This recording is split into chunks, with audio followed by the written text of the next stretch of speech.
जय गुरुदेव। आद गुर नमे जुगाद गुर नमे सतगुरु ए नमे श्री गुरुदेव ए नमे। प्यारी साध संगत जी, असी अज आप दी सेवा विच एक नवा शब्द लैके आए हैं जो कि श्री गुरु रविदास जी महाराज जी का लिखा हुआ शब्द है। आप जी इस शब्द दे विच सानू समझाउणा चाहुंदे हैं कि दुनिया दे उत्ते लोकी नकल करके ते दुनिया नू भरमाउंदे ने। वो कौन हन? जिहड़े भेखी साधु बने हुए हैं। सो आप जी दसदे ने, भेख लियो पे भेद न जाणियो, भेख लियो पे भेद न जाणियो। भेद जानी कि कहते कि जिहड़ी वो असल चीज़ का उन्होंने पता नहीं है, लेकिन वो बाहरों रूप अपना वो बना लेंदे। अगे अद्धी कड़ी कहते अमृत ले विशेषाणियो, कहते अमृत लैके तो तुसी विषयां दे विच कहते उस अमृत नूं जानी कि छाण रहे हो जां उहदे च तुसी रला रहे हो। हुण इत्थे सानूं दस्सिया कि दुनिया दे उत्ते जीव आंदे ने। यह जो दुनिया है उस सच्चे पातशाह परमात्मा की बनाई हुई दुनिया है। ये विच आवागमन का चक्कर लगा होया। तो होर सानू ये दसदे ने कि इस चक्कर चों मुक्त होकर वापस उस परमात्मा नाल मिलण वास्ते सानू की चीज़ की लोड़ है, तो सानू किस चीज़ की साडे अंदर रुकावट है। वो दसदे ने जिहड़े भेखी साधु ने, भेखी महात्मा होण, तो भेखियां दे मगर लगन आले कहते वो भी भेखी ते यकीन करी बैठे ने, वो कदी इस दुनिया तो पार नहीं जा सकते, इस दुनिया चों छुटकारा नहीं पा सकते। हुण इसे करके पहली पातशाही श्री गुरु नानक देव जी ने भी अपने जीवन काल दे विच उन्होंने देखिया कि दुनिया दे उत्ते जिस पासे भी निगाह मारते है, जिहड़ा सच्चा खोजी है उसनूं उस चीज़ की समझ आनी शुरू हो जाती। तो कहते कालू नाही जोग नाही सत का टब, थानस सब कहते इस जग भ्रिष्ट होए। सारे कहते जग दे विच वो थां भ्रिष्ट हो गए जिथे कि भेखियां दा रोह सी। की अगे दसदे डुबदा ये जग, ये कहते सारा ही जग कहते डुबन लगा सी। इसका मतलब जो पहली पातशाही श्री गुरु नानक देव जी नूं इस चीज़ की समझ आई कि दुनिया के उत्ते भेखी लोग भी बैठे ने। भेख की है? भेख इस दुनिया ते सानू धोखा देण वाला। भेख और भेद दो जुदियां जुदियां गल्लां। हुण कहंदे सानू समझाउंदे ने, पाठ पढ़ के ना बूझे भेखी। पाठां दा यानी कि ग्रंथां पोथियां दे पाठ करना, वो कहंदे वो सच नूं नहीं बुझ सकदा। पाठ पढ़े ना बूझे भाई, भेखी भरम भुलाई। वो कहंदे भरमां च लगे। हुण अगे सानू दसदे ने अगली कड़ी च, भेख बनावे भगत का। जिहड़े संत महात्मा इत्थों चले जाते हैं अपने जीवन काल दे विच अपना कारज करके, हुण कहंदे उन्हां बारे समझाउंदे ने भी उन्हां दा दूसरा की यानी कि स्थान लैंदे ने। भेख बनावे भगत का, नाही राम से न्यों। परमात्मा नाल कहंदे उन्हां दा कोई प्यार नहीं है, लेकिन उन्हां दा भेख, उन्हां दा रूप, उन्हां दी रहनी सहनी दी तरह अपना कहंदे स्वरूप बना लैंदे ने। पलटू परतन हरन को, कहते पलटू साहब कहते ये भेख तां बनाउंदे भी लोकां दा जिहड़ा धन है वो पूजा पाठ च लैण वास्ते, हरन को लुट्टण वास्ते। कि कहते बिस्वा बेचे दे, जिस तरह कहते बेसवा औरत है, वो ओहदा पति तो है नहीं, लेकिन वो कहते कि वो कहते अपना कारज करदी है सिर्फ तो सिर्फ कहते दुनिया के उत्ते लोकां तो पैसा लुट्टण वास्ते करदी है। इसी तरह कहते जिहड़े भेखी आ, ये ਪੂਰਨ ਸੰਤ ਮਹਾਤਮਾ ਦੇ ਜਾਣ ਤੋਂ ਬਾਅਦ ਉਹਨਾਂ ਦੇ ਜੋ ਭੇਖ ਬਣਾ ਕੇ ਬਹਿ ਜਾਂਦੇ ਨੇ ਉਹਨਾਂ ਬਾਰੇ ਇਹ ਵਿਚਾਰ ਕਰਦੇ। ਕਹਿੰਦੇ ਪੰਡਤ ਮੋਨੀ ਪੜਪਣ ਥੱਕੇ ਭੇਖ ਥਕੇ ਮਨ ਤਨ ਧੋਈ ਹੂ ਬਿਨ ਸ਼ਬਦੇ ਕਿਨੇ ਨਾ ਪਾਇਓ, ਬਿਨ ਸ਼ਬਦੇ ਕਿਨੇ ਨਾ ਪਾਇਓ ਦੁਖੀਏ ਚੱਲੇ ਰੋਈ ਹੋ। ਕਹਿੰਦੇ ਸਾਰੀ ਜ਼ਿੰਦਗੀ ਇੱਥੇ ਬਤੀਤ ਕਰਤੀ ਭੇਖੀਆਂ ਦੇ ਮਗਰ ਲੱਗ ਕੇ ਜਾਂ ਭੇਖੀ ਬਣ ਕੇ ਲੋਕਾਂ ਨੂੰ ਭਰਮਾਉਣ ਵਾਸਤੇ। ਕਹਿੰਦੇ ਅਖੀਰਲੇ ਟਾਈਮ ਕਹਿੰਦੇ ਕੀ ਹੋਊਗਾ, ਉਹਨਾਂ ਦਾ ਜਾਣੀ ਕਿ ਰੋਂਦੇ ਜਾਣਗੇ। ਰੋਣ ਵੇਲੇ ਸਾਡੇ ਨੂੰ ਕੌਣ ਆਉਂਦੇ ਨੇ, ਸਾਨੂੰ ਦੱਸਦੇ ਨੇ ਵੀ ਸਾਨੂੰ ਸਾਰਿਆਂ ਨੂੰ ਪਤਾ ਹੈ ਇਹ ਜਨਮ ਤੋਂ ਬਾਅਦ ਮੌਤ ਵੇਲੇ ਇਹ ਨਾ ਆਤਮਾ ਨੂੰ ਪਤਾ ਕਿੱਥੇ ਜਾਣਾ ਤੇ ਨਾ ਸਾਨੂੰ ਆਪ ਨੂੰ ਖੁਦ ਪਤਾ। ਉਹ ਜਦੋਂ ਜੰਮ ਆਉਂਦੇ ਨੇ ਉਹ ਸਾਨੂੰ ਲੈ ਕੇ ਜਾਂਦੇ ਤੇ ਉਸ ਵੇਲੇ ਕਹਿੰਦੇ ਇਹ ਰੋਣ ਲੱਗ ਪੈਂਦਾ। ਕੀ ਲਿਖਿਆ ਸੀਗਾ, ਭੇਖ ਲਿਓ ਪੇ ਭੇਦ ਨਾ ਜਾਣਿਓ। ਭੇਖ ਤਾਂ ਪਾ ਲਿਆ ਪਰ ਭੇਤ ਨਹੀਂ ਉਹਦੇ ਅੰਦਰ, ਜਿਹੜੀ ਸੰਤਾਂ ਮਹਾਤਮਾ ਦੇ ਅੰਦਰ ਗੁਣ ਸੀ ਉਹਨੂੰ ਨਹੀਂ ਪਾਇਆ। ਕੀ ਅੱਗੇ ਦੱਸਦੇ ਨੇ, ਅੰਮ੍ਰਿਤ ਲੈ ਵਿਸ਼ੇਸ਼ਾਨੀ, ਜਿਹੜਾ ਅੰਮ੍ਰਿਤ ਰੂਪੀ ਕਹਿੰਦੇ ਪਰਮਾਤਮਾ ਦਾ ਜਿਹੜਾ ਇਹ ਦੇਹ ਤੈਨੂੰ ਮਿਲੀ ਸੀ, ਇਸ ਨੂੰ ਕਹਿੰਦੇ ਤੂੰ ਕੀ ਕੀਤਾ, ਲੋਕਾਂ ਦੇ ਦੂਸਰਿਆਂ ਦੇ ਫਾਇਦੇ ਦੇ ਵਿੱਚ ਤੂੰ ਕਹਿੰਦੇ ਅੰਮ੍ਰਿਤ ਖਰਾਬ ਕੀਤਾ, ਜੋ ਕਿ ਉਹ ਵਿਸ਼ੇ ਸੀਗੇ, ਝੂਠਾ ਸੀ। ਹੁਣ ਸਾਨੂੰ ਦੱਸ ਦੇ ਵੀ ਅੰਮ੍ਰਿਤ ਇਸ ਦੁਨੀਆ ਤੇ ਕਿੱਥੇ ਹੈ, ਸਾਨੂੰ ਅੱਗੇ ਦੱਸਣਗੇ। ਹਉਮੈ ਪਾਇਆ ਜਗਤ ਅਪਾਇਆ, ਹਉਮੈ ਪਾਇਆ ਤੇ ਇਹ ਜਗਤ ਜਿਹੜਾ ਇਹ ਹਉਮੈ ਦੇ ਜਾਣੀ ਕਿ ਪਾ ਕੇ ਇੱਥੇ ਬਣਾਇਆ। ਹਉਮੈ ਦਾ ਮਤਲਬ ਹੰਕਾਰ 'ਚ ਬਣਾਇਆ ਹੋਇਆ। ਹੁਣ ਕਹਿੰਦੇ ਹਉਮੈ ਦੀਰਘ ਰੋਗ ਹੈ ਦਾਰੂ ਵੀ ਸਮਾਏ। ਹਉਮੈ ਦਾ ਜਿਹੜਾ ਰੋਗ ਹੈ ਉਹ ਕਹਿੰਦੇ ਸਾਰਿਆਂ ਦੇ ਅੰਦਰ ਹੈ, ਪਰ ਸਾਰਿਆਂ ਦੇ ਅੰਦਰ ਉਹ ਰੋਗ ਦੀ ਦਵਾਈ ਵੀ ਰੱਖੀ ਹੋ। ਹਉਮੈ ਦੀਰਘ ਰੋਗ ਹੈ ਦਾਰੂ ਵੀ ਸਮਾਏ। ਇਸੇ ਕਰਕੇ ਆਪ ਜੀ ਨੇ ਵਿਸ਼ੇ ਲੈ ਅੰਮ੍ਰਿਤ ਲੈ ਵਿਸ਼ੇ ਛਾਣਿਓ। ਕਹਿੰਦੇ ਤੂੰ ਅੰਮ੍ਰਿਤ ਵੀ ਇੱਕੋ ਹੀ ਜਗ੍ਹਾ ਤੇ ਆ, ਤੂੰ ਜੋ ਕਹਿੰਦੇ ਇਸ ਦੁਨੀਆ 'ਚ ਵਿਸ਼ੇ ਵਕਾਰ ਕਰਦਾ ਇਹ ਵੀ ਕਹਿੰਦੇ ਇੱਥੇ ਵਿੱਚ ਹੀ ਤੇਰੇ ਸਰੀਰ 'ਚ ਆ। ਕਹਿੰਦੇ ਹਰਮੰਦਰ ਇਹ ਸਰੀਰ ਹੈ ਗਿਆਨ ਰਤਨ ਪ੍ਰਗਟ ਹੋਏ। ਹੁਣ ਕਹਿੰਦੇ ਜਿਹੜਾ ਅੰਦਰ ਸਰੀਰ ਦੇ ਵਿੱਚ ਤੇਰੇ ਜੋ ਪਰਮਾਤਮਾ ਰਹਿੰਦਾ ਹੈ ਉਹ ਅੰਮ੍ਰਿਤ ਰੂਪੀ ਹੈ। ਉਸ ਕਹਿੰਦੇ ਪਰਮਾਤਮਾ ਨੂੰ ਜਾਣੀ ਕਿ ਪ੍ਰਾਪਤ ਕਰਨ ਵਾਸਤੇ ਉਸ ਦਾ ਗਿਆਨ ਪ੍ਰਾਪਤ ਕਰਨੇ ਤੈਨੂੰ ਕਹਿੰਦੇ ਖੋਜ ਕਰਨੀ। ਕਹਿੰਦੇ ਹਰਮੰਦਰ ਇਹ ਸਰੀਰ ਹੈ ਗਿਆਨ ਰਤਨ ਪ੍ਰਗਟ ਹੋਏ। ਉਹ ਰਤਨ ਹੈ, ਉਹ ਸੋਨਾ ਜਾਂ ਹੀਰਿਆਂ ਤੋਂ ਵੀ ਉੱਤਮ ਹੈ, ਪਰ ਕਹਿੰਦੇ ਉਹ ਤੈਨੂੰ ਕਿਸੇ ਤੋਂ ਗਿਆਨ ਲੈਣਾ ਪਿਆ। ਕਾਇਆ ਅੰਮ੍ਰਿਤ ਰਿਹਾ ਭਰਪੂਰ, ਇਸ ਕਾਇਆ ਦੇ ਅੰਦਰ ਅੰਮ੍ਰਿਤ ਜਿਹੜਾ ਉਹ ਭਰਪੂਰ ਪਿਆ, ਭਰਿਆ ਪਿਆ ਡਕਾ ਡਕ। ਕਹਿੰਦੇ ਪਾਈਏ ਸ਼ਬਦ ਵਿਚਾਰਾ। ਹੁਣ ਕਹਿੰਦੇ ਜਦੋਂ ਵੀ ਤੁਸੀਂ ਪਾਓਗੇ ਇਹ ਸ਼ਬਦ ਦਾ ਭੇਤ ਲੈ ਕੇ ਉਸ ਦੇ ਉੱਤੇ ਵਿਚਾਰ ਕਰੋਗੇ ਤਾਂ ਤੁਸੀਂ ਪਾਓਗੇ। ਘਰ ਹੀ ਮਾਹੇ ਅੰਮ੍ਰਿਤ ਭਰਪੂਰ ਹੈ, ਘਰ ਹੀ ਮਾਹੇ ਅੰਮ੍ਰਿਤ ਭਰਪੂਰ ਹੈ ਮਨਮੁਖਾਂ ਸਾਧਨਾ ਆਈ। ਕਹਿੰਦੇ ਇਹ ਜਿਹੜੇ ਮਨਮੁਖ ਆ, ਮਨਮਤ ਹੈ, ਭੇਖੀ ਹੈ, ਕਹਿੰਦੇ ਇਹਨਾਂ ਨੂੰ ਸਵਾਦ ਨਹੀਂ ਆ ਸਕਦਾ, ਉਹ ਕਿਉਂਕਿ ਉਹਨਾਂ ਨੂੰ ਉਸ ਚੀਜ਼ ਦਾ ਪਤਾ ਹੀ ਨਹੀਂ ਹੈਗਾ। ਕਹਿੰਦੇ ਜਿਉਂ ਕਸਤੂਰੀ ਮਿਰਗ ਨਾ ਜਾਣੇ, ਜਿੱਦਾਂ ਕਹਿੰਦੇ ਕਸਤੂਰੀ ਹੈ ਮਿਰਗ ਦੇ ਪੇਟ 'ਚ ਹੈ ਪਰ ਉਹਨੂੰ ਪਤਾ ਨਹੀਂ ਹੈ ਕਿੱਥੇ ਹੈ। ਇਸੇ ਤਰ੍ਹਾਂ ਭਰਮ ਦਾ ਭੁਲਾਈ, ਉਹ ਕਹਿੰਦੇ ਭਰਮ ਦਾ ਹੈ, ਉਹ ਭਰਮਾਂ 'ਚ ਪਿਆ ਹੋਇਆ। ਹੁਣ ਇੱਥੇ ਕਹਿੰਦੇ ਦੋ ਤਰ੍ਹਾਂ ਦੇ ਜੀਵ ਹਨ, ਇੱਕ ਤਾਂ ਭੇਖੀ ਹਨ, ਇੱਕ ਕਹਿੰਦੇ ਭੇਦੀ ਹਨ।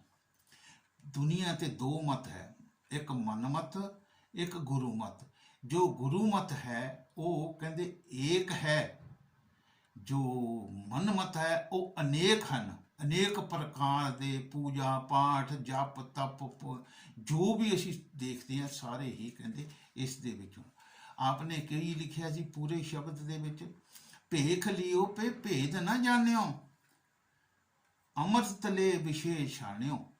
ਇਹ ਕਹਿੰਦੇ ਇਹ ਬਾਣੀ ਗੁਰੂ ਰਵਿਦਾਸ ਜੀ ਮਹਾਰਾਜ ਜੀ ਦੀ ਜਾਣੀ ਕਿ ਗ੍ਰੰਥ ਸਾਹਿਬ ਤੋਂ ਬਾਹਰ ਜਿਹੜੀ ਅਥਾਹ ਬਾਣੀ ਹੈ ਉਸ ਦੇ ਵਿੱਚ ਕਹਿੰਦੇ ਦਰਜ ਹੈ। और उस दे विचों मैं ये शब्द यानी कि पूरा व्याख्या करके आप जी अगे लैके आया। हुण अगली कड़ी च की दसदे ने, कहंदे काम क्रोध में जन्म गवायो। कहंदे सारी उम्र तो कहंदे काम क्रोध दे विच जन्म गवाया। साध संग मिल राम ना गायो। साधु दी संगत विच मिल के तू राम नूं नहीं गाया। हुण प्यारी साध संगत जी इत्थे सानूं पता काम क्रोध की है। हुण कहंदे ये की कीता, काम ना वास्ता पाउंदा। जिहले तरन अवस्था चों बाहर निकलदा फिर काम ना वास्ता पैंदा, फिर इहदे च बल हुंदा क्रोध ना वास्ता। ये जदों काम और क्रोध नाल कोई चीज़ पैदा करन लगदा, उस नूं नजिठण वास्ते इहनूं की करना पैंदा, इहनूं फिर कहंदे लोभ पैदा करना हुंदा, लालच। जिस तरह दर दर कहंदे कुत्ता रोटी खाण वाला, इसी तरह ये सारी उम्र काम क्रोध तो पैदा हुई चीज़ां नूं नजिठण वास्ते, उन्हां दी परवरिश करन वास्ते दिन रात पैसे बल्ले। की लिखिया जी, काम क्रोध में जन्म गवायो। हुण इत्थे जन्म किद्दां गवा लिया जी? पहलां तां ये कहंदे अडोल कल्ला सी, इसने शादी कर ली। शादी करन तो बाद इसने वो बीवी का फिक्र पै गया, वो कामनी नूं लिया के घर, उस तो फिर बच्चे पैदा हो गए, बच्चों की फिर पढ़ाई का खर्चा, फिर की कीता, वो जो इन्होंने आप कर्म किया उन्होंने शादी करन वास्ते, उन्होंने पढ़ाई तो शादी, शादी तो फिर बच्चे पैदा होए, बच्चों तो फिर ये दादा बनया, फिर पड़दादा बनया, फिर उन्होंने कुटुंब परिवार में हरेक पासे जाके कहते यदा होर पासे परमात्मा पासे यदा दिमाग नहीं चलता। इन कहते जन्म गवायो, अपना सारा जन्म मरण तक ये हरेक तरह के ये अपने परिवार दे विच कीते हुए काम क्रोध के जो कर्म है उन्होंने नजिठण वास्ते लगा है। इस करके सानू दसे काम क्रोध सूतक सता। काम और क्रोध च जिले पै गया, फिर कहते वो जिहड़ा कारज किया वो तो वे गहां जिदा बेल बधदी है, वो घटनी नहीं, बधदी रहू। काम क्रोध सूतक सदा, सूतक लोभ समाए। जदों उस सूतक नूं नजिठण वास्ते, नवीं चीज़ पैदा हुई नूं नजिठण वास्ते ये कहते लोभ दे विच सूतक लोभ समाए। हुण कहते ये तिन्नां चीज़ां चों काम क्रोध और लोभ चों बचण वास्ते कहते इनू फिर कोई ना कोई उस चीज़ का भेती चाहिए, उसका कोई गुर जिहड़ा दस सके हुण इहदे तो बचना किद्दां, क्योंकि ये तो ये फतवा लग गया। हुण कहते इन कीता कि मिथ्या तन तन कुटुंब सुभायो। सारा ही परिवार जो इन्हें पैदा किया ये मिथ्या झूठा सी और झूठा है, आप भी झूठा है, इन झूठिया पैदा किया। मिथ्या तन तन कुटुंब कहते सुभायो, सारा ही कहते झूठा है। हुण की कहते जिहड़ा स्थिर रहने वाला पक्का रहने वाला वो की किया, कहते अस्थिर भगत साध की सरना।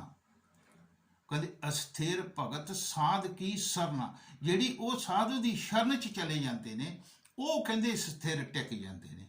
वो जे साधु के दसे हुए उपदेश के उत्ते चलते हैं, काम क्रोध लोभ मोह हंकार का जितना भी है कीते हुए गुण वो कर्मां नूं निबेड़ते।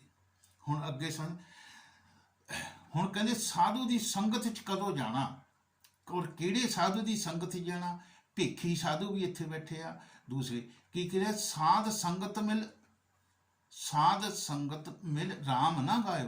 कहते हुण कहते जे मिलदा तो साधु नूं फेर वो कहते जिहड़ा ने मिलिया तो वो कई जिन्हां नूं साधु नूं मिलना, किहो जिहे साधु नूं मिलना।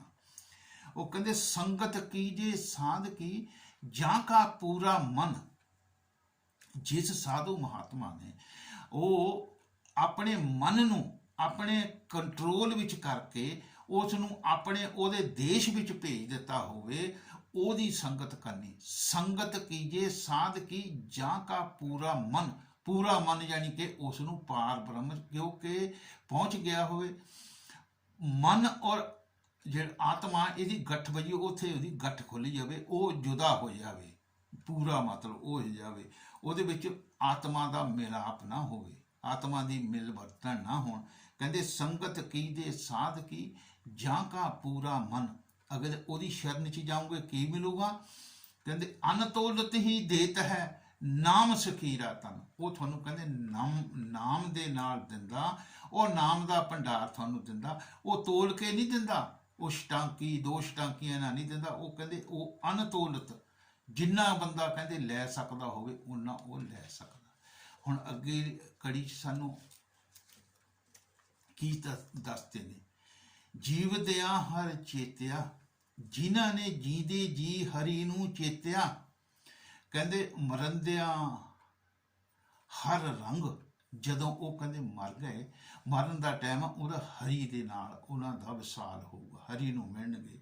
ਕਹਿੰਦੇ ਜਨਮ ਪਦਾਰਥ ਤਾਰਿਆ, ਜਿਹਦਾ ਜਨਮ ਲਿਆ ਇਹ ਪਦਾਰਥ ਹੈ, ਇਹ ਸਾਨੂੰ ਮਟੀਰੀਅਲ ਹੈ, ਇਹ ਥੋੜੇ ਚਿਰ ਲਈ ਮਿਲੇ। ਜਨਮ ਪਦਾਰਥ ਤਾਰਿਆ ਨਾਨਕ ਸਾਧੂ ਸੰਗ, ਜਾਣੀ ਕਿ ਅਰਜਨ ਦੇਵ ਜੀ, ਗੁਰੂ ਅਰਜਨ ਦੇਵ ਜੀ ਕਹਿੰਦੇ ਜਦੋਂ ਕਹਿੰਦੇ ਸਾਧੂ ਦੀ ਸੰਗਤ 'ਚ ਗਏ ਤਾਂ ਤੁਹਾਨੂੰ ਕਹਿੰਦੇ ਇਸ ਚੀਜ਼ ਦੀ ਸੋਝੀ ਹੈ। ਕਹਿੰਦੇ ਜੀਵ ਦਿਆਂ ਹਰ ਚੇਤਿਆ, ਮਰਦਿਆਂ ਹਰ ਸੰਗ, ਜਨਮ ਪਦਾਰਥ ਤਾਰਿਆ। ਇਹ ਕਹਿੰਦੇ ਤਰ ਗਿਆ ਕਦੋਂ? ਜਦੋਂ ਨਾਨਕ ਸਾਧੂ ਸੰਗ। ਹੁਣ ਇੱਥੇ ਸਾਨੂੰ ਕੀ ਲਿਖਿਆ ਸੀਗਾ? ਕਾਮ ਕ੍ਰੋਧ ਮੇਂ ਜਨਮ ਗਵਾਇਓ, ਕਹਿੰਦੇ ਸਾਧ ਸੰਗ ਮਿਲ ਰਾਮ ਨਾ ਗਾਇਓ। ਹੁਣ ਸਾਨੂੰ ਇਹ ਦੱਸਤਾ। ਹੁਣ ਅੱਗੇ ਅਗਲੀ ਕੜੀ 'ਚ ਸਾਨੂੰ ਕੀ ਸਮਝਾਉਂਦੇ ਨੇ ਗੁਰੂ ਸਾਹਿਬਾਨ, ਉਹ ਅਸੀਂ ਪੜ੍ਹਦੇ ਹਾਂ।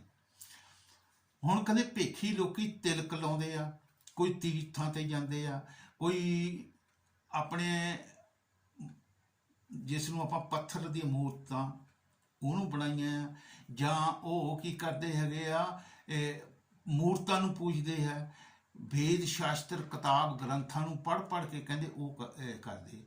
ਕਹਿੰਦੇ ਫਿਰ ਉਹ ਕਹਿੰਦੇ ਤਿਲਕ ਲਾਉਂਦੇ ਆ, ਆਪਣਾ ਰੂਪ ਉੱਦਾਂ ਦਾ ਬਣਾਉਂਦੇ ਆ। ਤਿਲਕ ਦਿਓ ਪੇ ਤਪਨ ਨਾ ਜਾਈ, ਕਹਿੰਦੇ ਜਿੱਥੇ ਤਿਲਕ ਤੂੰ ਲਾਉਣਾ ਆ, ਇਹ ਕਹਿੰਦੇ ਆਪਣੇ ਮੱਥੇ ਦੇ ਉੱਤੇ, ਇਹ ਕਹਿੰਦੇ ਇਹਦੇ ਨਾਲ ਤੇਰੀ ਤਪਸ਼ ਜਿਹੜੀ ਹੈ ਕਾਮ ਕ੍ਰੋਧ ਲੋਭ ਮੋਹ ਹੰਕਾਰ ਦੀ, ਇਹ ਨਹੀਂ ਜਾਣੀ। ਮਾਲਾ ਪਹਿਰ ਕਨੇਰੀ ਲਾਈ, ਮਾਲਾ ਵੀ ਗਲ 'ਚ ਪਾਈ ਉਹ ਆ, ਹੱਥ 'ਚ ਵੀ ਤੂੰ ਤਰ੍ਹਾਂ ਤਰ੍ਹਾਂ ਦੇ ਆਪਣੇ ਨਿਸ਼ਾਨੀਆਂ ਪਾਈਆਂ। ਕਹਿੰਦੇ ਇਹਦੇ ਨਾਲ ਤੈਨੂੰ ਕੁਛ ਨਹੀਂ ਪ੍ਰਾਪਤ ਹੋਣ ਲੱਗਾ। ਕਿਉਂ? ਮਾਲਾ ਪਹਿਰ ਕਨੇਰੀ, ਲੋਕਾਂ ਨੂੰ ਬੜਾ ਸ਼ੁੱਧ ਹੋ ਦੱਸਦਾ ਤੂੰ। ਕਹਿੰਦੇ ਹੁਣ ਸਾਨੂੰ ਦੱਸਦੇ ਵੀ ਜਿੱਥੇ ਤੂੰ ਤਿਲਕ ਲਾਉਣਾ, ਪੰਜਵੀਂ ਪਾਤਸ਼ਾਹੀ ਸਮਝਾਉਂਦੇ ਨੇ, ਉਸ ਤਿਲਕ ਤਾਂ ਤੂੰ ਜਿੱਥੇ ਲਾਉਣਾ ਉਹ ਤੂੰ ਮੰਦਿਰ ਦਾ ਜਾਂ ਗੁਰਦੁਆਰੇ ਦੇ ਬਾਹਰ ਬੈਠਾ ਹੀ ਕੰਧ ਤੇ ਲਾਈ ਜਾਂਦਾ। ਸਾਡਾ ਸਰੀਰ ਇਹ ਹਰਮੰਦਰ ਹੈ, ਪਰ ਇਹਦੀ ਜਿਹੜੀ ਤਿਲ ਹੈ ਉਹ ਤੀਸਰਾ ਤਿਲ ਹੈ, ਉਹ ਕਹਿੰਦੇ ਅੱਖਾਂ ਦੇ ਪਿੱਛੇ ਆ। ਤੂੰ ਅੱਖਾਂ ਤੋਂ ਬਾਹਰਲੇ ਪਾਸੇ ਲਾਈ ਜਾਂਦਾ, ਚਮੜੀ ਤੇ ਲਾਈ ਜਾਂਦਾ। ਹੁਣ ਕਹਿੰਦੇ ਅੰਦਰ ਜਿਹੜੀ ਚੀਜ਼ ਹੈ, ਉਹ ਜਿਹੜੀ ਅੰਦਰ ਅੱਖ ਹੈ, ਅਸੀਂ ਦੇਖਦੇ ਜਿਹੜੀ ਅੰਦਰ ਪਰਮਾਤਮਾ ਨੂੰ ਦੇਖਣ ਵਾਲੀ ਅੱਖ ਹੈ, ਉਹ ਸਾਡੇ ਸਰੀਰ ਦੇ ਅੰਦਰ ਹੈ। ਹੁਣ ਕੀ ਸਾਨੂੰ ਦੱਸਿਆ ਸੀਗਾ? ਲੋਏ ਲੋਈ ਡਿੱਠ ਮੈਂ ਪਿਆਸ ਨਾ ਮੂਝੂ ਮੂੰਹ ਕਣੀ, 6 ਅੱਖੜੀਆਂ ਬਿਆਨ। ਜਿੱਥੇ ਤਿਲਕ ਲਾਉਣਾ ਉਹ ਅੱਖੜੀ ਹੋਰ ਜਗ੍ਹਾ ਬਿਆਨ। ਜਿਨੀ ਦਸੁੰਦਾ ਮੀਂਹ ਪਿਰੀ, ਜਿਨ੍ਹਾਂ ਦੇ ਨਾਲ ਦੇਖਣ ਨਾਲ ਮੈਨੂੰ ਕਹਿੰਦੇ ਮੇਰੇ ਪ੍ਰੀਤਮ ਨੂੰ ਮੈਂ ਦੇਖ ਸਕਦਾ, ਉਹ ਅੱਖਾਂ ਕਿਤੇ ਹੋ ਰਿਹਾ। ਹੁਣ ਕਹਿੰਦੇ ਉਹ ਅੱਖ ਸਾਨੂੰ ਕਦੋਂ ਉਹਦਾ ਫਲ ਮਿਲਦਾ? ਤੀਰਥ ਤਪ ਦਇਆ ਦਾਨ, ਜੋ ਕੋਈ ਪਾਵੇ ਤਿਲ ਕਾਮਾ। ਜਿਹੜਾ ਕਹਿੰਦੇ ਗੁਰੂ ਦੇ ਉਪਦੇਸ਼ ਮੁਤਾਬਕ ਅੰਦਰ ਤਿਲ ਨੂੰ ਲੱਭਦਾ ਹੈ, ਉੱਥੇ ਪਹੁੰਚਦਾ ਹੈ, ਉੱਥੇ ਮਾਣ ਉਹਨੂੰ ਪ੍ਰਾਪਤ ਕੀ ਹੁੰਦਾ? ਤੀਰਥਾਂ ਤੇ ਜਾਣ ਦਾ, ਤਪ ਦਾ, ਦਇਆ ਦਾ, ਦਾਨ ਕੀਤਿਆਂ ਦਾ ਸਾਰਾ ਹੀ ਫਲ ਕਹਿੰਦੇ ਉਹਨੂੰ ਪ੍ਰਾਪਤ ਹੋਈ। ਤੀਰਥ ਤਪ ਦਇਆ ਦਾਨ, ਜੋ ਕੋਈ ਪਾਵੇ ਤਿਲ ਕਾ ਮਾਣ। ਜਿਹੜਾ ਤਿਲਕ ਲਾਉਂਦੇ, ਜਿੱਥੇ ਲਾਉਂਦੇ, ਉਹ ਤੁਹਾਨੂੰ ਪਤਾ ਲੱਗ ਜਾਓ, ਪਰ ਗੁਰੂ ਦੇ ਭੇਤ ਦੇ ਨਾਲ। ਹੁਣ ਅੱਗੇ ਸਾਨੂੰ ਕਹਿੰਦੇ ਖਲ, ਯਾਨੀ ਕਿ ਦੁਨੀਆ ਜਿਹੜੀ ਖਲਕਤ ਹੈ, ਖਲਕ ਮਿਲਾ ਖਾਲੀ ਰਹਾ ਬਹੁਤ ਕੀਆ ਬਕਵਾਦ, ਬਾਂਝ ਚਲਾਵੇ ਪਾਲਣਾ ਤਾਂ ਮੈਂ ਕੌਣ ਸਵਾਰ। ਜਿਹੜੀ ਔਰਤ ਕਹਿੰਦੇ ਬੱਚਾ ਨਹੀਂ ਪੈਦਾ ਕਰ ਸਕਦੀ, ਉਹ ਦੂਸਰੇ ਨੂੰ ਦੇਖ ਕੇ ਕੀ ਕਰਦੀ ਹੈ? ਭੰਗੂੜਾ ਲੈ ਲੈਂਦੀ ਹੈ, ਝੂਲਣਾ। ਲੇਕਿਨ ਉਹ ਆਪਣੀ ਰੂਹ ਖੁਸ਼ ਕਰਨ ਵਾਸਤੇ ਚਲਾਉਂਦੀ। ਲੇਕਿਨ ਕਹਿੰਦੇ ਕਬੀਰ ਸਾਹਿਬ ਕਹਿੰਦੇ ਉਹਦੇ ਵਿੱਚ ਸਵਾਰ ਹੀ ਕੋਈ ਨਹੀਂ, ਤਾਂ ਤੈਨੂੰ ਕਹਿੰਦੇ ਉਹਨੂੰ ਚਲਾਉਣ ਦਾ ਕੀ ਫਾਇਦਾ? ਹੁਣ ਪਿਆਰੀ ਸਾਧ ਸੰਗਤ ਜੀ ਸਾਨੂੰ ਇਹ ਦੱਸ ਸਮਝਾਉਂਦੇ ਨੇ, ਜਦੋਂ ਕਹਿੰਦੇ ਤੈਨੂੰ ਕੋਲ ਗਿਆਨ ਹੀ ਨਹੀਂ ਉਸ ਪਰਮਾਤਮਾ ਨੂੰ ਮਿਲਣ ਦਾ, ਤਾਂ ਕਹਿੰਦੇ ਤੂੰ ਤਿਲਕ ਤੁਲਕ ਲਾ ਕੇ ਲੋਕਾਂ ਦੇ, ਤੂੰ ਸਾਧੂ ਮਹਾਤਮਾ ਦੀ ਰੀਸ ਕਰਕੇ, ਤੇ ਕਹਿੰਦੇ ਤੂੰ ਇਹਦੇ ਚੋਂ ਕੀ ਖੱਟ ਲਏਗਾ ਭਾਈ। ਹੁਣ ਸਾਨੂੰ ਸਿਖਾਏ, ਕਾ ਭਇਓ ਬਹੁ ਪਖੰਡ ਕੀਏ, ਹਰ ਹਿਰਦੇ ਸੁਪਨੇ ਨਾਹੀ, ਜਾਣੀ ਹਰ ਹਿਰਦੇ ਸੁਪਨੇ ਨਾਹੀ, ਕਹਿੰਦੇ ਉਹਨੂੰ ਤਾਂ ਤੂੰ ਲੱਭਿਆ ਨਹੀਂ, ਉਹਨੂੰ ਜਾਣਿਆ ਨਹੀਂ, ਜਿਉਂ ਦਾਰਾ ਵਿਭਚਾਰ ਨਹੀਂ। ਇਹ ਤਾਂ ਕਹਿੰਦੇ ਉਹ ਕਰਤੂਤ ਕਰਦਾ ਜਿਹੜੀ ਦਾਰਾ ਹੈ, ਔਰਤ ਹੈ, ਲੇਕਿਨ ਉਹਦੀ ਸ਼ਾਦੀ ਪਰਮਾਤਮਾ ਜਿਹੜੀ ਹੈਗੀ ਹੈ ਉਹਦੀ ਸ਼ਾਦੀ ਹੋਈ ਹੈ, ਲੇਕਿਨ ਉਹ ਵਿਭਚਾਰ ਨਹੀਂ ਹੈ। ਵਿਭਚਾਰਨੀ ਦਾ ਮਤਲਬ ਆਪ ਤੁਸੀਂ ਸਮਝਦੇ ਹੋ, ਬਹੁਤ ਪੁਰਸ਼ਾਂ ਨਾਲ ਜਾਣੀ ਕਿ ਉਹ ਮਿਲਾਪ ਰੱਖਣ ਵਾਲੀ ਔਰਤ ਹੈ। ਕਹਿੰਦੇ ਮੁੱਖ ਪਤਿਵਰਤਾ ਜੀਆ ਆਨ, ਜਿਹੜੇ ਕਹਿੰਦੇ ਤੂੰ ਭੇਖ ਲਗਾ ਕੇ ਦੂਜਿਆਂ ਨੂੰ ਸ਼ੋਅ ਕਰਦਾ, ਇਹਦੇ ਕਹਿੰਦੇ ਕੀ ਫਾਇਦਾ ਹੈ। ਜਿਹੜੀ ਕਹਿੰਦੇ ਪਤੀਵਰਤਾ ਔਰਤ ਹੈ, ਉਹਦੇ ਤਾਂ ਚਿਹਰੇ ਦੇ ਉੱਤੇ ਨੂਰ ਚਮਕਦਾ ਹੈ, ਉਹਦੇ ਨੇੜੇ ਤੇ ਚਿਹਰੇ ਤੇ ਉਹ ਚੀਜ਼ ਪ੍ਰਗਟ ਹੁੰਦੀ ਆ। ਹੁਣ ਸਾਨੂੰ ਦੱਸਦੇ ਨੇ, ਅਸੀਂ ਕੀ ਤਿਲਕ ਦਿਓ ਪੇ ਤਪਨ ਨਾ ਜਾਣਿਓ, ਜਿਹੜੀ ਤੇਰੇ ਅਗਨ ਹੈ ਅੰਦਰ, ਕਾਮ ਕ੍ਰੋਧ ਲੋਭ ਮੋਹ ਕਾਦੀ, ਇਹ ਕਹਿੰਦੇ ਇਹਦੇ ਤਿਲਕ ਲਾਉਣ ਨਾ ਨਹੀਂ ਜਾ ਸਕਦੀ। ਹੁਣ ਪਿਆਰੀ ਸਾਧ ਸੰਗਤ ਜੀ, ਇੱਥੇ ਸਾਨੂੰ ਕੀ ਦੱਸਿਆ ਸੀਗਾ, ਮਾਲਾ ਪਹਿਰ ਕਨੇਰੀ ਲਾਈ, ਗਲ 'ਚ ਮਾਲਾ ਪਾ ਲਵੇ, ਕਿਸੇ ਤਰੀਕੇ ਦੀ ਵੀ ਤੂੰ ਮਾਲਾ ਪਾ ਲਾ, ਕਹਿੰਦੇ ਤੈਨੂੰ ਕੋਈ ਉਹਦਾ ਫਾਇਦਾ ਨਹੀਂ।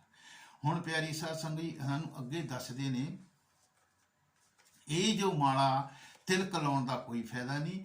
ਜਿਨ੍ਹਾਂ ਨੇ ਪੂਰਨ ਸੰਤ ਸਤਿਗੁਰੂ ਤੋਂ ਉਪਦੇਸ਼ ਲੈ ਕੇ ਉਹ ਆਪਣੇ ਪਤੀ ਪਰਮੇਸ਼ਰ ਗੁਰੂ ਦੇ ਹੁਕਮ 'ਚ ਚੱਲੇ, ਕਹਿੰਦੇ ਉਹਨਾਂ ਦੇ ਚਿਹਰੇ ਤੇ ਜਿਹੜਾ ਨੂਰ ਆ ਜਾਂਦਾ, ਉਹ ਕਹਿੰਦੇ ਜਿਹੜੇ ਇਹ ਭੇਖੀ ਹੈ, ਇਹ ਉਹ ਚੀਜ਼ ਉਹ ਨੂੰ ਨਹੀਂ ਪ੍ਰਾਪਤ ਕਰ ਸਕਦੇ। ਹੁਣ ਪਿਆਰੀ ਸਾਧ ਸੰਗਤ ਜੀ ਅਗਲੀ ਕੜੀ ਦੇ ਵਿੱਚ ਕੀ ਲਿਖਿਆ ਸੀਗਾ, ਹੁਣ ਆਖਰੀ ਕੜੀ ਹੈ, ਇਸ ਦੇ ਉੱਤੇ ਸਾਨੂੰ ਸਮਝਾਉਂਦੇ, ਕਹੇ ਰਬਦਾਸ ਮਰਮ ਜੋ ਪਾਏ, ਕਹਿੰਦੇ ਇਸ ਦੁਨੀਆ ਤੋਂ ਮੁਕਤੀ ਪ੍ਰਾਪਤ ਕਰਨ ਦਾ ਮਰਮ ਜਾਣੀ ਕਿ ਤਰੀਕਾ ਭੇਦ ਜੋ ਪਾਵੇ, ਉਹ ਕਹਿੰਦੇ ਜਿਹੜਾ ਉਹ ਭੇਦ ਪਾ ਲਿਆ ਜਿਹਨੇ, ਉਹ ਕਹਿੰਦੇ ਦੇਵ ਨਿਰੰਜਨ, ਜਿਹੜਾ ਦੇਵ ਨਿਰੰਜਨ ਹੈ, ਜਿਹੜਾ ਇਸ ਮਾਇਆ ਤੋਂ ਰਹਿਤ ਹੈ, ਕਹਿੰਦੇ ਉਹ ਸਤਕਰ ਧਿਆਓ, ਉਸ ਨੂੰ ਕਹਿੰਦੇ ਧਿਆਓ। ਹੁਣ ਪਿਆਰੀ ਸਾਧ ਸੰਗਤ ਜੀ ਸਾਨੂੰ ਇੱਥੇ ਸਮਝ ਆਉਂਦੀ ਆ ਵੀ ਉਹ ਕੌਣ ਹੈ। ਦੇਵ ਨਿਰੰਜਨ ਜਿਹੜਾ ਦੇਹ ਦੇ ਵਿੱਚ ਆ ਕੇ ਬੈਠਾ ਹੋਵੇ, ਉਹਨੂੰ ਦੇਵ ਨਿਰੰਜਨ ਕਹਿੰਦੇ ਨੇ। ਇਹ ਉਹਨੂੰ ਸਾਧੂ ਵੀ ਕਹਿੰਦੇ ਨੇ, ਉਹਨੂੰ ਸੰਤ ਮਹਾਤਮਾ ਵੀ ਕਹਿੰਦੇ ਨੇ, ਉਹਨੂੰ ਗੁਰਮੁਖ ਵੀ ਕਹਿੰਦੇ ਨੇ, ਉਹਨੂੰ ਅਸੀਂ ਕੀ ਕਹਿੰਦੇ ਗੁਰੂ ਵੀ ਕਹਿੰਦੇ ਆ, ਇਹ ਸਾਰੇ ਕਹਿੰਦੇ। ਪਰ ਉਹ ਕਹਿੰਦੇ ਦੇਹ 'ਚ ਬੈਠਾ ਹੋਣਾ ਚਾਹੀਦਾ। ਦੇਹ 'ਚ ਬੈਠ ਕੇ ਸਾਧ ਨੇ, ਜਿਸ ਸਾਧ ਨੇ ਸਾਧਨਾ ਕਰ ਲਈ ਹੋਵੇ, ਉਹ ਜਿਸ ਨੂੰ ਅਸੀਂ ਸੰਤ ਕਹਿੰਦੇ ਹਾਂ, ਅਸੀਂ ਬੜਾ ਖੁਸ਼ ਹੋ ਕੇ ਕਹਿੰਦੇ ਫਲਾਨਾ ਜੀ ਸੰਤ ਆ। ਹੁਣ ਸੰਤ ਦੀ ਪਰਿਭਾਸ਼ਾ ਕੀ ਹੈ? ਸੰਤ ਦਾ ਮਤਲਬ ਸਨਾਤਨ, ਜਿਹੜਾ ਆਪਣੇ ਅਸਲ ਦੇ ਵਿੱਚ ਜਾ ਕੇ ਰਲ ਗਿਆ ਹੋਵੇ, ਉਹਨੂੰ ਸੰਤ ਕਿਹਾ ਹੈ।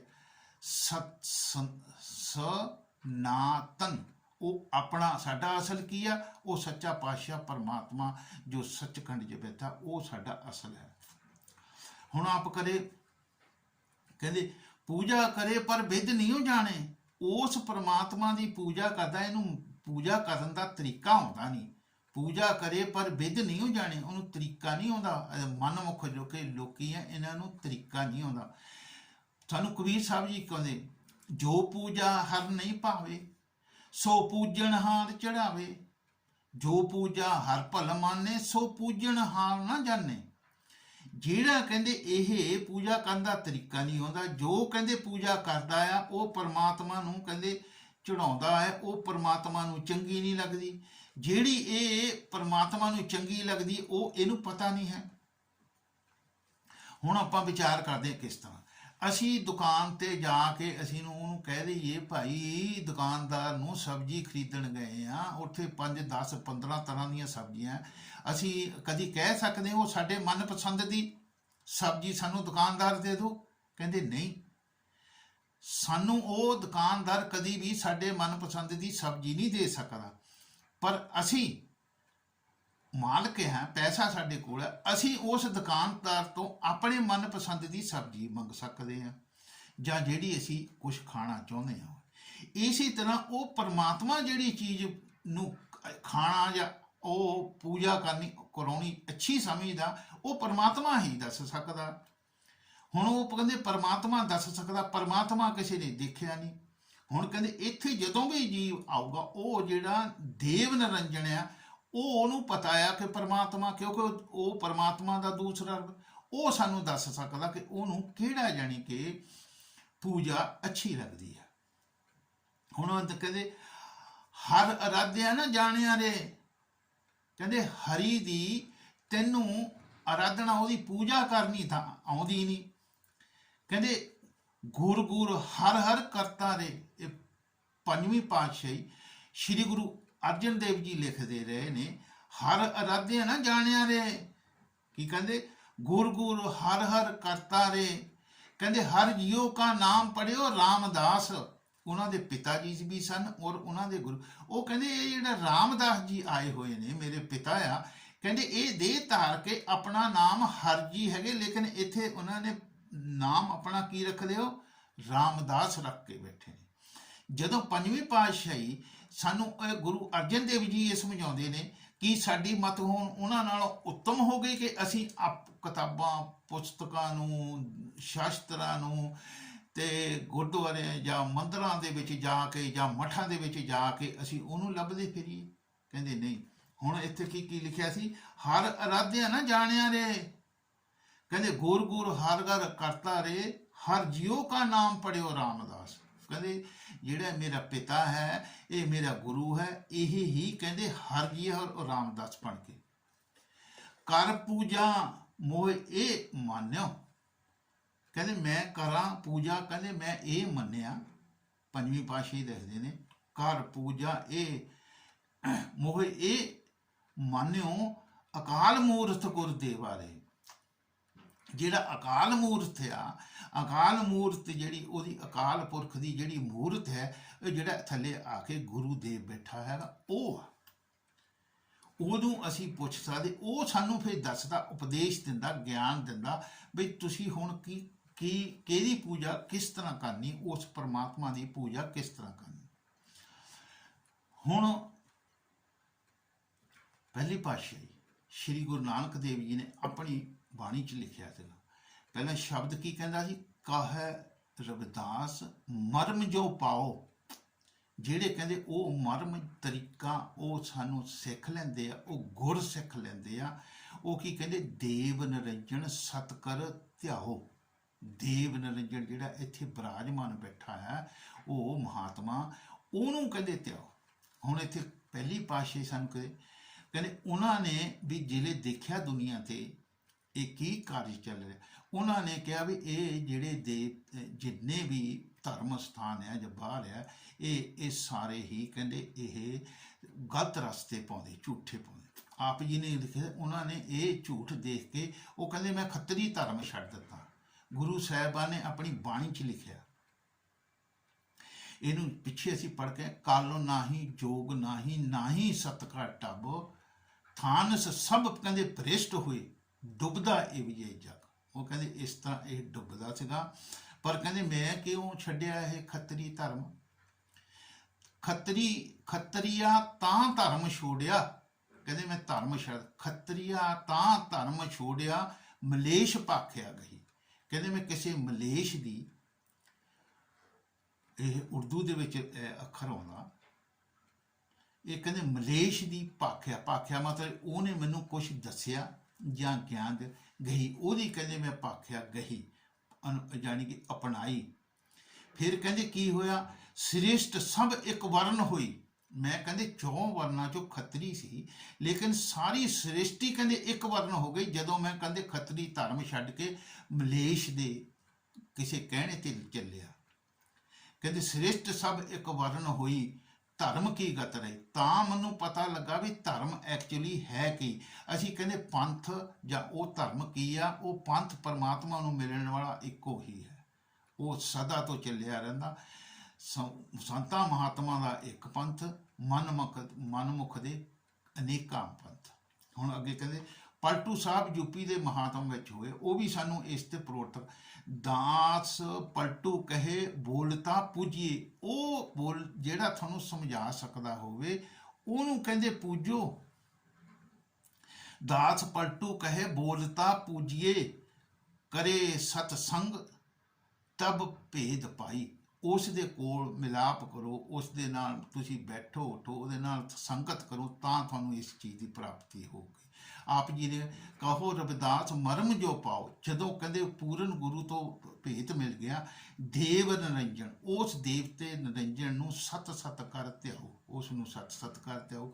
ਪਿਆਰੀ ਸਾਧ ਸੰਗਤ ਜੀ, ਅੱਜ ਦਾ ਇਹ ਜੋ ਸ਼ਬਦ ਅਸੀਂ ਲੈ ਕੇ ਆਏ ਸੀ, ਅਗਰ ਆਪ ਨੂੰ ਇਹ ਅੱਛਾ ਲੱਗਿਆ ਹੋਵੇ ਜਾਂ ਇਹਦੇ ਵਿੱਚ ਕੋਈ ਘੱਟ ਵੱਧ ਤੁਹਾਨੂੰ ਮਹਿਸੂਸ ਹੋ ਵੀ ਹੋਵੇ, ਤਾਂ ਤੁਸੀਂ ਇਸ ਦੇ ਉੱਤੇ ਕਮੈਂਟ ਪਾ ਸਕਦੇ ਆ। ਅਤੇ ਅਗਰ ਤੁਸੀਂ ਫੇਸਬੁੱਕ 'ਤੇ ਦੇਖ ਰਹੇ, ਇਸ ਨੂੰ ਜਿਤਨਾ ਵੀ ਤੁਸੀਂ ਚਾਹੋ ਉਤਨਾ ਇਹਨੂੰ ਕਹਿੰਦੇ ਸ਼ੇਅਰ ਕਰੋ।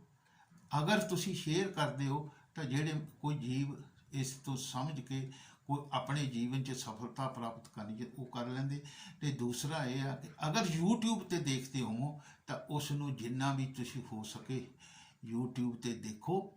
ਇਸ ਨੂੰ ਜੋਤ TV ਦੇ ਨਾਂ ਦੇ ਉੱਤੇ ਇਹ ਸਾਡਾ ਚੈਨਲ ਹੈ, ਤਾਂ ਉਸ ਨੂੰ ਤੁਸੀਂ ਸਬਸਕ੍ਰਾਈਬ ਕਰਕੇ ਲੋਕਾਂ ਤੱਕ। ਜੈ ਗੁਰਦੇਵ।